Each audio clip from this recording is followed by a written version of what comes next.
நெல்லை junction ரயில் நிலையத்திலும் தண்ணீர் புகுந்து தண்டவாளங்கள் நீரில் மூழ்கி இருக்கக்கூடிய காட்சியையும் நாம் இப்போது பார்க்கிறோம். நெல்லை ஜங்ஷன் ரயில் நிலையத்திலும் தண்ணீர் உள்ளே புகுந்து விட்டது.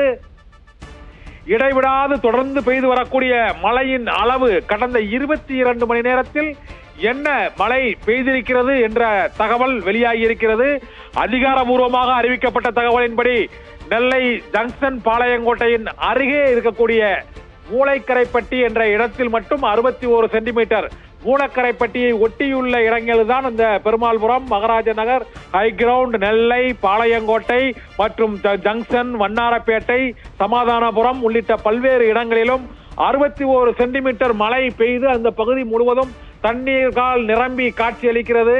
கரையோர மாவட்ட கரையோர வீதிகள், வண்ணாரப்பேட்டை, கொக்கரகுளம் உள்ளிட்ட தாமிரபரணி கரையோர பகுதிகளில் மக்கள் வீட்டை விட்டு வெளியே வர வேண்டாம் என்று நெல்லை மாவட்டத்தில் எச்சரிக்கை விடுக்கப்பட்டிருக்கிறது.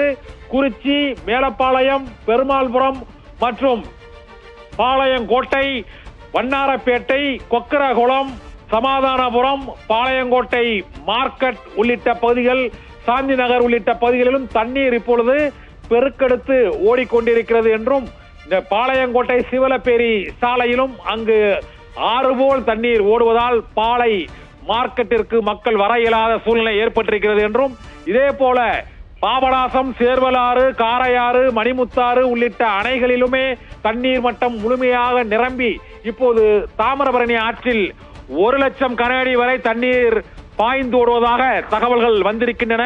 பாலங்கள் மூழ்கி இருக்கின்றன, சாலைகள் ஆறுகளால் வெள்ளக்காடாகி இருக்கின்றன.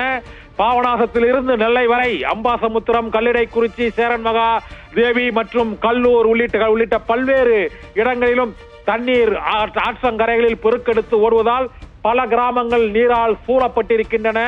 இந்த தாமிரபரணி ஆற்றங்கரையோரம் உள்ள சுத்தமல்லி, வீரவநல்லூர், கல்லிடைக்குறிச்சி, அம்பாசமுத்திரம், பாபநாசம் மற்றும் சேரன்மகா தேவி உள்ளிட்ட பல்வேறு தாமிரபரணி கரையோர ஊர்கள் அனைத்திலும் இப்போது தண்ணீர் கரை புரண்டு ஓடுவதால் கரையோர நகரங்களில் அனைத்து பகுதிகளிலும் பேருந்து நிலையங்கள், மருத்துவமனைகள், குடியிருப்புகளில் தண்ணீர் புகுந்திருக்கிறது.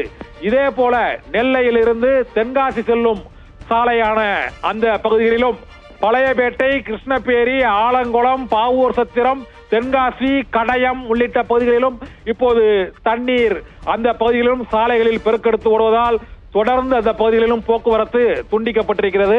இதே போல நெல்லை நாகர்கோயில் பாதையிலும் நெல்லை கோவில்பட்டி செல்லும் மார்க்கம் மற்றும் தூத்துக்குடி கோவில்பட்டி செல்லும் மார்க்கம், தூத்துக்குடியிலிருந்து நெல்லை வரும் மார்க்கம், திருச்செந்தூர் செல்லும் மார்க்கம், திருச்செந்தூரிலிருந்து நெல்லைக்கு வரும் பாதை, சாலைகள் அனைத்தும் தாமிரபரணி கரையோரங்களில் ஆற்று மழை நீர் கரை புரண்டு ஓடுவதால் அந்த பகுதி முழுவதும் இப்போது மழை வெள்ளத்தால் பாதிக்கப்பட்டிருக்கிறது.